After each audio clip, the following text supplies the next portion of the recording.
রাজনীতির কারণে কোনো মেধাবী ক্রীড়াবিদ বাদ পড়বে দল থেকে বা জাতীয় দল থেকে, এটা সবচেয়ে কষ্টের কারণে দাঁড়ায়। ওই দৃশ্য দেখতে চাই যে মহামেডান ক্লাব আর আবাহনীর খেলা ন্যাশনাল ফুটবল স্টেডিয়ামে হচ্ছে আর বাইরে মারামারি করছি। আমরা সবসময় মনে করেছি এখানে কোনো রাজনীতি থাকবে না, এখানে রাজনীতির কারণে কোনো মেধাবী ক্রীড়াবিদ বাদ পড়বে দল থেকে বা জাতীয় দল থেকে, এটা সবচেয়ে কষ্টের কারণে দাঁড়ায়। এইগুলো থেকে আমাদেরকে বেরিয়ে আসতে হবে।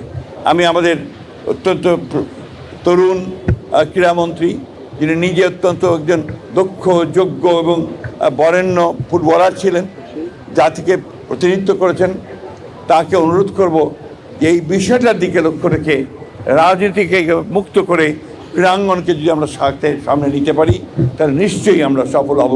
আর আমাদের বর্তমান প্রধানমন্ত্রী জনাব তারেক রহমান সেইটাই চান, সেটাই তিনি কালকে বলেছেন। আমি নিজেকে সৌভাগ্যবান মনে করছি যে এই ইতিহাস খ্যাত এই ক্লাব, একেবারে সেই ব্রিটিশ পিরিয়ড থেকে এই ক্লাব চলছে, 90 বছর বলেছে একজন, সেই ক্লাবের একজন সমর্থক হিসেবে আপনাদের সামনে এসে আমি দুটো কথা বলতে পারছি, এটা আমার চরম সৌভাগ্য। আমরা একটা অন্ধকার থেকে বেরিয়ে এসেছি, একটা অন্ধকার সময় থেকে বেরিয়ে এসেছি, যে কথা নিয়াজ মুর্শেদ বলছিল। আমরা লেটাস নট ওটাকে আর মনে না করি।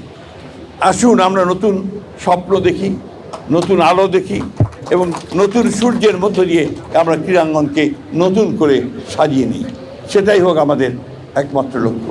মহামেডান ক্লাব অনেক ভালো করবে। মহামেডান ক্লাবের মধ্যে এখন যারা এসছেন তারা বেশিরভাগই তরুণ এবং আমি মনে করি তাদের নেতৃত্বে মহামেডান ক্লাব সামনের দিকে এগিয়ে যাবে। তো একই সঙ্গে আজকে যেমন এখানে অঞ্জনবাবু এসছেন, আমাদের অন্যান্য ক্লাবগুলো তারাও ইকুয়ালি স্ট্রং হবে। অর্থাৎ খেলার মাঠে আমরা প্রতিযোগিতা দেখতে চাই, সুস্থ প্রতিযোগিতা দেখতে পাই। আমরা ওই দৃশ্য দেখতে চাই যে মহামেডান ক্লাব আর আবাহনীর খেলা ন্যাশনাল ফুটবল স্টেডিয়ামে হচ্ছে আর বাইরে মারামারি করছি আমরা, ঠিক না? এই জিনিসটা আবার দেখতে চাই। আপনাদেরকে সকলকে অশেষ ধন্যবাদ আমাদেরকে আমন্ত্রণ জানানোর জন্যে।